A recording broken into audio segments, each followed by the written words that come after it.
арқылы компьютер бүкіл дүние жүзі ғаламторға еркін самғай алады.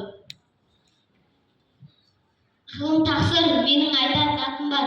Орыс тілі болмаса, қалай жолы іштері тіл болмақ.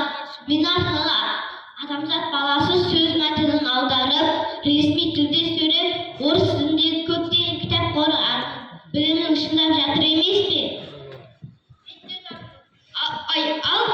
Ал мен арқылы адамзат баласы таза ауада дем алып, денсаулығын нығайтып, табиғат аясында тынығып, салауатты өмір салтын құра алады. Мен оларға таза ауа беру арқылы ерекшелемін. Менсіз сіздердің күндеріңіз не болмақ?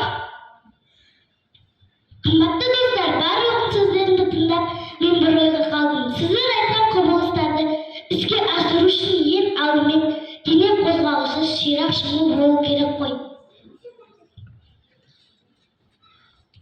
Өнер, сен неге үнсіз қалдың? Мен достарымнан сөзін тыңдап қайран қалып тұрған жайым бар.